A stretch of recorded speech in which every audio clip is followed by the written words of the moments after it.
Halo dan selamat datang di sesi eksplorasi mendalam kita kali ini. Jika Anda meluangkan waktu untuk mendengarkan ini, kami tahu Anda adalah tipe pembelajar sejati. Ya, pembelajar yang selalu ingin tahu. Betul, seseorang yang punya rasa ingin tahu tinggi, yang ingin memahami fondasi dari sebuah ide, tapi mungkin tidak punya kemewahan waktu untuk membaca literatur tebal setiap harinya. Tepat sekali. Dan misi kita hari ini memang dirancang khusus untuk Anda. Ya, kita akan mengupas sebuah teks pendek yang luar biasa padat. Topiknya berpusat pada sebuah konsep yang disebut benteng dalam pikiran. Ini topik yang sangat menarik. Sangat. Dan misi utama kita hari ini adalah mengurai konsep ini seolah-olah Anda baru pertama kali mendengar istilahnya. Kita akan mulai dari nol, tanpa asumsi, dan tanpa jargon yang rumit. Setuju, kita buat sesederhana mungkin. Nah, sumber yang menjadi pijakan kita hari ini berakar dari catatan tentang prinsip-prinsip spiritual kuno, secara spesifik dari tulisan di 2 Korintus 10 ayat 4-5 dan Amsal 4 ayat 23. Oke, mari kita bedah ini. Gini, kalau kita memikirkan kata peperangan, insting pertama kita kan biasanya langsung tertuju pada medan tempur fisik ya, atau setidaknya konfrontasi langsung dengan orang lain di kantor atau di lingkungan sosial. Sesuatu yang bisa kita lihat dengan mata. Betul, tapi catatan ini melempar kita ke arah yang sama sekali berbeda. Ini mengindikasikan bahwa peperangan yang paling menentukan itu justru terjadi di arena yang tidak terlihat oleh mata sama sekali. Itulah realitas yang sering kita lewatkan. Dan relevansi topik ini menjadi sangat tajam bagi Anda yang hidup di era informasi modern. Coba pikirkan, setiap kali Anda membuka ponsel, membaca berita, atau sekedar melihat media sosial, pikiran Anda sedang dibombardir. Iya, setiap detiknya. Benar. Kita menerima ribuan pesan, opini, dan narasi yang bersaing untuk mendapatkan perhatian kita setiap hari. Yang sangat memukau dari teks kuno ini adalah akurasinya. Akurasi dalam mendiagnosis ya? Tepat. Akurasi dalam mendiagnosis kondisi mental manusia hari ini. Kita kerap merasa hidup kita damai hanya karena tidak ada ancaman fisik di sekitar kita. Merasa aman karena duduk di sofa yang empuk. Betul sekali. Padahal di dalam kepala kita ada perebutan wilayah kekuasaan yang berlangsung tanpa henti. Teks ini pada dasarnya adalah sebuah peringatan keras. Peringatan bahwa kita tidak bisa hanya duduk diam menjadi pengamat di dalam pikiran kita sendiri. Kalau begitu, mari kita elaborasi pergeseran paradigma ini. Catatan dari Paulus, penulis asli dari prinsip ini, sangat lugas menyatakan bahwa dia tidak sedang membahas pedang atau perisai. Bukan senjata fisik. Sama sekali bukan. Benteng yang dia bicarakan tidak ada di luar sana, melainkan di dalam pikiran. Saya sempat merenungkan hal ini cukup lama. Insting manusiawi kita itu kan selalu membangun perlindungan di luar. Iya, perlindungan fisik.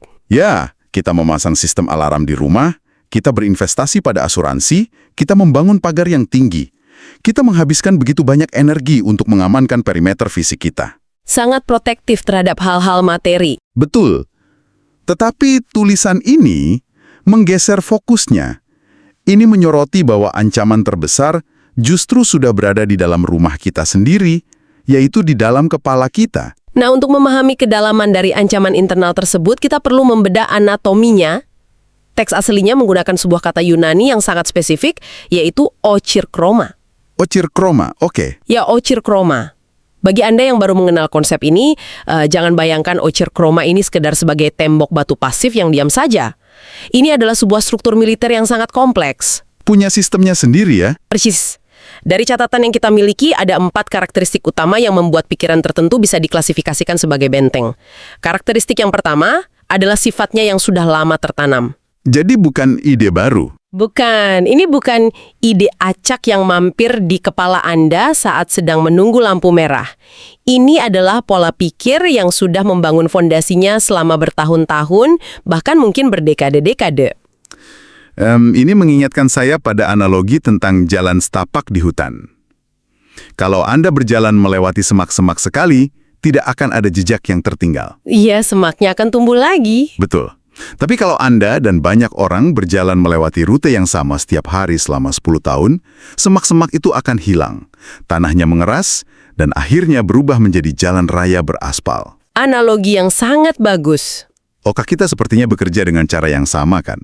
Pola pikir yang terus diulang akan menebal dan menjadi rute otomatis. Analogi jalan beraspal itu sangat mewakili karakteristik yang kedua sebenarnya, yaitu sulit dikoreksi. Karena sudah terlanjur mulus jalannya. Tepat. Karena rute itu sudah menjadi semacam jalan tol di otak Anda, informasi baru yang mencoba menawarkan rute alternatif akan langsung ditolak.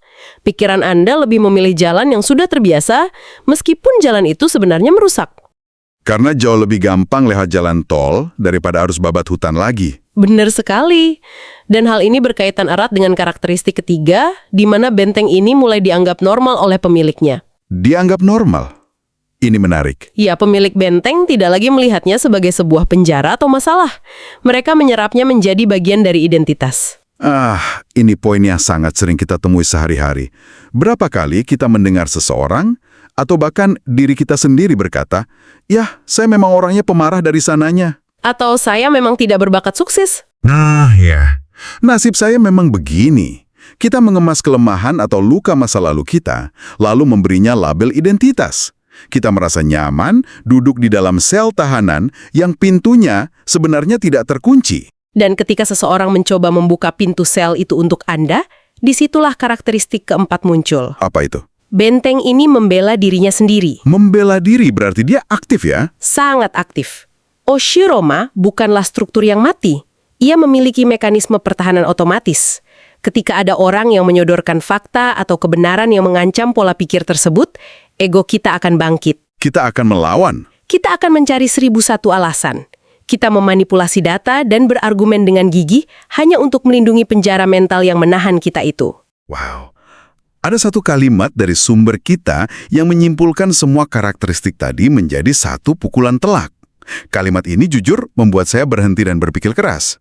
Dikatakan, benteng adalah kebohongan yang dipercaya terlalu lama. Kebohongan yang dipercaya terlalu lama itu kalimat yang sangat kuat. Sangat kuat.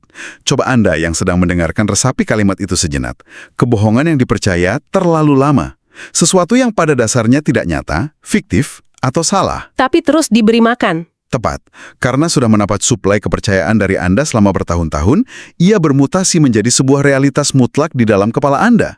Ini menjelaskan mengapa orang bisa terjebak dalam Imposter syndrome. ya, imposter syndrome, atau perasaan tidak berharga, meskipun semua bukti di dunia nyata menunjukkan bahwa mereka adalah orang yang sangat kompeten. Pertanyaan krusialnya kemudian adalah bagaimana sebuah kebohongan bisa mendapatkan akses masuk pada awalnya. Nah, itu dia. Bagaimana sesuatu yang fiktif bisa lolos dari sensor akal sehat kita, lalu perlahan-lahan mengeras menjadi oceroma.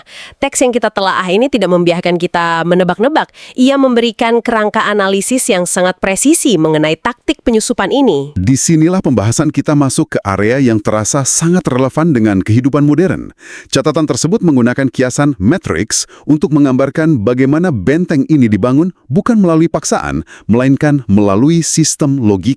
Melalui sistem argumen. Ya, bagi seseorang yang baru mengeksplorasi konsep ini, logika biasanya kan dianggap sebagai hal yang positif ya, sesuatu yang objektif. Namun sumber ini memperkenalkan istilah logismos. Mari kita bongkar istilah ini, karena tampaknya inilah kunci untuk memahami cara kerja tipu muslihat tersebut. Baik. Logismos secara harfiah dapat diterjemahkan sebagai sistem argumen atau penalaran. Jebakan terbesar dalam peperangan mental adalah ekspektasi kita yang salah terhadap bentuk serangan.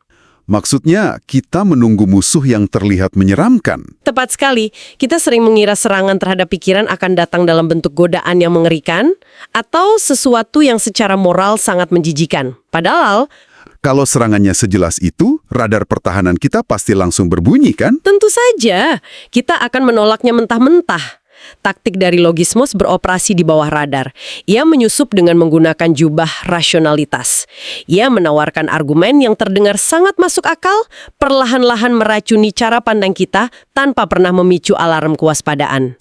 Saya menemukan 3 contoh konkret di catatan kita tentang bagaimana logismus ini berbunyi dalam kehidupan sehari-hari.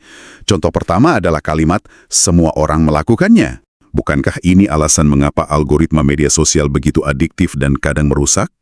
Kita melihat 1000 orang di layar ponsel kita melakukan hal yang sama. Entah itu gaya hidup konsumtif. Atau membanding-bandingkan diri. Dan otak kita otomatis berkata, oh mayoritas melakukannya, berarti ini realitas yang benar. Konsep semua orang melakukannya adalah bentuk validasi komunal yang memberikan rasa aman palsu. Logosisme tidak meminta Anda untuk langsung menghancurkan hidup Anda. Ia hanya mengundang Anda untuk berkompromi sedikit saja. Sedikit demi sedikit. Iya, dengan janji bahwa Anda bisa bersembunyi di balik kerumunan. Tidak ada rasa bersalah jika Anda adalah bagian dari mayoritas. Lalu ada contoh kedua dari catatan ini, yaitu kalimat, ini demi keamanan. Argumen ini seringkali menjadi alasan utama orang bertahan di dalam situasi yang beracun. Zona nyaman yang sebenarnya berbahaya. Betul. Seseorang mungkin bertahan di pekerjaan yang menghancurkan mentalnya atau di dalam hubungan yang manipulatif karena logikanya berbisik, lebih baik menderita di tempat yang sudah pasti daripada mengambil resiko di luar sana yang belum tentu aman. Logika itu membungkam intuisi kita. Sangat membungkam. Dan contoh ketiga yang tak kalah bahayanya adalah ini wajar. Kalimat ini wajar adalah alat pembius yang paling efektif. Fungsi utama dari argumen ini adalah menumpulkan kepekaan Anda terhadap hal-hal yang sebenarnya merusak. Bisa beri contoh konkretnya? Mari kita ambil contoh budaya kerja modern. Bekerja sampai kurang tidur setiap hari, tidak punya waktu untuk keluarga, dan mengalami stres kronis seringkali dilabeli sebagai dedikasi atau hustle culture. Oh ya, hustle culture. Ini lingkungan menganggapnya wajar. Begitu sesuatu diberi label wajar, ruang untuk mempertanyakan atau mengkritisinya menjadi tertutup. Anda berhenti mencari jalan keluar karena Anda pikir semua orang memang harus melalui penderitaan yang sama. Ini seperti menyusun batu bata untuk membangun tembok, kan? Hari ini Anda menerima satu batu bata dengan tulisan, ini wajar. Minggu depan Anda menumpuk batu bata dengan tulisan, semua orang juga begitu. Terus ditumpuk setiap hari. Dan tanpa disadari, 10 tahun kemudian, Anda sudah terkurung di dalam benteng raksasa. Analisis Anda membawa kita pada satu titik kritis yang digarisbawahi oleh sumber kita. Jika logika-logika yang kelihatannya masuk akal ini tidak pernah diuji dengan standar kebenaran atau firman, maka ia akan mengeras menjadi benteng. Berarti kita tidak bisa menelan mentah-mentah semua pikiran kita sendiri ya? Tidak bisa. Kita harus menyadari bahwa logika bukanlah kebenaran absolut. Logika hanyalah sebuah mesin pemproses informasi di otak kita. Jika mesin ini diberi input berupa data yang salah, yaitu kebohongan yang disamarkan dengan rapi tadi, maka kesimpulannya juga salah. betul, output atau kesimpulan yang dihasilkannya juga pasti salah, betapapun rasionalnya proses itu terlihat. Berarti terasa masuk akal bukan garansi bahwa sesuatu itu benar. Itu sungguh membalikan cara pandang kita. Dan ini mengantarkan kita pada sebuah teka-teki lain di dalam catatan ini. Tentang apa itu? Setelah panjang lebar membahas tentang pikiran dan logika, tiba-tiba di poin selanjutnya, teks ini mengutip Amsal 4 ayat 23, yang berbunyi, jagalah hatimu. Ini sempat membuat saya bingung. Bingung karena pergantian istilahnya? Ya, kalau medan perangnya ada di otak, di area logika dan argumen, mengapa instruksinya tiba-tiba beralih menyuruh kita menjaga hati? Dalam budaya pop kita hari ini, hati kan urusannya dengan emosi, romansa, atau perasaan sedih. Kebingungan itu sangat lumrah dialami oleh pembaca modern. Dunia barat dan budaya kontemporer kita telah membelah fungsi manusia secara kaku. Otak bertugas untuk berpikir, sementara hati bertugas untuk merasa. Dipisah, ya. Benar. Namun teks kuno ini ditulis dengan menggunakan pemahaman bahasa Ibrani, di mana kata yang digunakan untuk hati adalah lev. Dalam anatomi spiritual Ibrani kuno, lev bukanlah sekedar wadah untuk menampung perasaan atau emosi romantik. Lalu apa sebenarnya cakupan dari lev ini? Bisa Anda jelaskan lebih jauh kepada pendengar kita? Lev adalah pusat kendali dari keberadaan seorang manusia. Ini adalah titik temu di mana proses penalaran, memori, nilai-nilai moral, kehendak, dan motivasi terdalam Anda menyatu. Semuanya berkumpul di sana. Ya, menyatu untuk menghasilkan sebuah keputusan dan tindakan. Jadi, perintah jagalah hatimu sama sekali bukan nasihat puitis agar Anda tidak mudah terbawa perasaan atau terluka. Ini adalah instruksi militer tingkat tinggi. Instruksi militer? Betul. Anda sedang diperintahkan untuk menjaga ruang pusat komando dari seluruh operasi kehidupan Anda. Kalau boleh saya meminjam analogi modern, lev ini ibarat ruang server utama di sebuah perusahaan multinasional raksasa ya. Analogi yang sangat tepat. Kalau ada hacker yang ingin menghancurkan perusahaan tersebut, mereka tidak akan repot-repot memecahkan kaca jendela di lobi depan. Mereka akan mengirimkan virus Trojan Horse. Menyusup secara diam-diam. Nah, virus ini menyamar sebagai pembaruan perangkat lunak yang wajar. Ini adalah logismos atau argumen masuk akal tadi.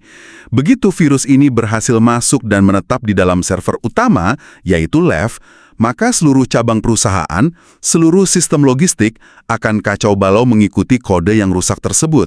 Sebuah perumpamaan yang sangat presisi. Teks ini menyatakan sebuah hubungan sebab akibat yang tidak bisa ditawar. Jika hati tidak dijaga, hidup akan mengikuti pola yang salah. Otomatis ya? Iya, ketika sebuah kebohongan berhasil mendirikan bentengnya di dalam Lev Anda tidak perlu lagi dipaksa untuk melakukan hal yang salah. Keputusan-keputusan Anda, cara Anda memperlakukan pasangan Anda, respons Anda terhadap tekanan karir, semuanya akan secara otomatis mematuhi program rusak yang sudah tertanam di pusat komando tersebut. Mengerikan sekali dampaknya. Anda akan berjalan menuju kehancuran sambil merasa bahwa Anda sedang membuat keputusan-keputusan yang sangat logis. Gambaran ini sebenarnya cukup menakutkan. Musuhnya tidak punya wujud fisik, taktik penyusupannya menggunakan logika yang terasa sangat akrab, dan target utamanya adalah ruang kontrol tempat kita mengambil setiap keputusan hidup. Iya, medannya sangat krusial. Jadi apa langkah kita selanjutnya? Kita tentu tidak akan meninggalkan Anda, para pendengar, dengan perasaan tidak berdaya. Catatan ini tidak sekedar memberikan diagnosis klinis tentang masalahnya.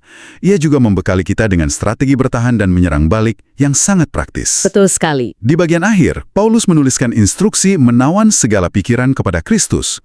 Bagaimana penjabaran taktis dari instruksi ini untuk keseharian kita? Ini dengan tegas menolak kepasifan. Kita tidak diizinkan untuk membiarkan pikiran kita menjadi jalan umum di mana setiap ide bebas lalu lalang tanpa pengawasan. Terdapat sebuah protokol yang bisa kita sebut sebagai audit mental. Audit mental, oke. Ini terdiri dari 3 langkah taktis. Langkah pertamanya adalah, setiap pikiran harus diperiksa. Anda tidak boleh memberikan persetujuan otomatis kepada sebuah pemikiran hanya karena pemikiran itu muncul di dalam kepala Anda sendiri. Ini seperti menempatkan petugas keamanan di pintu masuk gedung server kita tadi ya. Persis. Ketika ada ide atau pemikiran yang datang, misalnya pemikiran yang mengatakan, kamu pasti akan gagal di proyek ini. Petugas keamanan kita harus menghentikannya dan meminta kartu identitasnya. Menanyakan asal-usulnya? Sebentar, dari mana asal pemikiran ini? Apakah ini berdasarkan fakta dan kebenaran?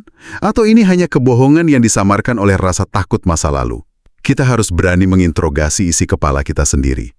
Lalu apa langkah keduanya? Langkah kedua berbunyi, setiap pola harus diuji. Ingatlah bahwa kita sedang berhadapan dengan okroma, benteng yang sudah terbangun lama. Oleh karena itu, Anda harus mulai menyadari dan memetakan respons otomatis Anda. Mengamati kebiasaan kita ya. Betul. Ketika Anda menerima kritik, apakah Anda selalu bereaksi dengan kemarahan defensif? Atau ketika menghadapi tantangan baru, apakah pola default Anda adalah menghindar karena merasa tidak mampu? Ujilah pola-pola itu. Jangan langsung diterima. Kenali bahwa respons otomatis tersebut sangat mungkin bukanlah jati diri Anda, melainkan sekedar mekanisme pertahanan dari sebuah kebohongan lama yang bersemayam di sana. Jadi kita mengidentifikasi rute jalan beraspal yang sudah terlanjur terbentuk di otak kita tadi ya. Setelah kita memeriksa pikiran yang masuk dan mengenali pola yang salah, apa langkah terakhir dari protokol ini? Langkah ketiga adalah fase eksekusi. Setiap kebohongan harus diganti dengan kebenaran yang dalam konteks sumber ini adalah firman. Harus diganti, tidak bisa hanya dibuang. Tidak bisa. Sekedar menyadari bahwa Anda sedang dibohongi tidak akan meruntuhkan benteng tersebut. Anda tidak bisa meninggalkan ruang hampa di dalam Lev Anda. Oh, masuk akal. Nanti bisa diisi kebohongan lain. Tepat. Pemrograman yang korup akibat logismos harus ditimpa secara aktif dengan barisan kode yang baru dan absolut kebenarannya. Saat logika palsu mengatakan, kamu tidak berharga, Anda harus secara vokal dan sadar menggantinya dengan kebenaran bahwa hidup Anda memiliki tujuan dan nilai yang tak tergoyahkan. Ini mengubah posisi kita dari yang awalnya hanya bertahan menjadi penyerang aktif. Kita meretas balik sistem kita sendiri. Dan sumber ini memberikan sebuah peringatan yang sangat tegas yang rasanya perlu kita cetak tebal di pikiran kita. Apa bunyinya? Jika pikiran tidak ditawan, ia akan menawan kita. Hukum di medan perang mental ini sangat hitam putih. Tidak ada zona netral. Tidak ada abu-abu. Anda tidak bisa memilih untuk sekadar menjadi pengamat dan berharap pikiran-pikiran negatif itu akan hilang dengan sendirinya. Kalau Anda tidak secara proaktif mengambil kendali dan menawan pikiran tersebut, maka Anda yang akan berakhir menjadi tawanannya. Dan itulah esensi dari peperangan ini, merebut kembali kemerdekaan atas pusat komando kita. Betapapun mengerikannya Ochiroma itu terdengar, betapapun nyamannya kebohongan itu karena sudah dipercaya selama belasan tahun, kita harus mengingat satu fakta fundamental. Apa fakta itu? Struktur itu terbuat dari kebohongan. Ia rapuh. Ketika dihadapkan pada kebenaran yang sejati dan diuji terus-menerus, argumen rasional yang terlihat kokoh itu pada akhirnya akan runtuh tak bersisa. Sebuah perjalanan eksplorasi yang sangat memuaskan. Mari kita tarik garis besarnya untuk memastikan Anda mendapatkan intisari dari sesi kita hari ini. Pertama, kita telah mendefinisikan ulang bahwa peperangan terberat yang Anda hadapi ada di arena mental. Bukan fisik. Kedua, benteng yang menyandera potensi Anda, atau Ochiroma, sejatinya hanyalah kebohongan yang telah Anda beri izin untuk tinggal terlalu lama. Ketiga, kebohongan ini menggunakan jubah rasionalitas atau logosmos, seperti argumen semua orang juga begitu, atau ini wajar, untuk menyusup.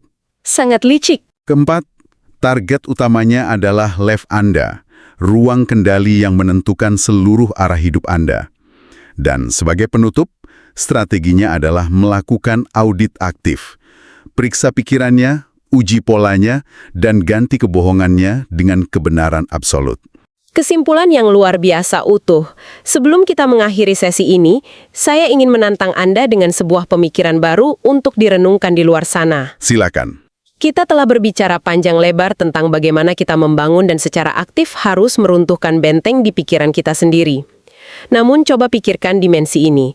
Jika benteng mental adalah kebohongan yang telah membatu menjadi rutinitas dan karakter, tanpa disadari, benteng kebohongan apa yang saat ini sedang Anda wariskan kepada anak-anak Anda, staf Anda, atau generasi di bawah Anda? Wah, ini berat. Sedang mewariskan kebebasan? Atau Anda justru sedang menyewakan kamar di penjara mental Anda untuk mereka tempati di masa depan? Wow, itu sebuah sudut pandang yang membawa tanggung jawab dari perang mental ini ke tingkat yang sangat sekali berbeda. Bukan hanya tentang kita, tapi tentang siapa yang akan mewarisi arsitektur pikiran kita. Sebuah pertanyaan tajam untuk menemani keseharian Anda. Terima kasih telah meluangkan waktu Anda untuk bertumbuh dan mengeksplorasi wawasan ini bersama kami. Sampai jumpa di perjalanan intelektual berikutnya, dan seperti salam penutup yang tertulis pada catatan luar biasa kita hari ini, Bapa Yahweh memberkati.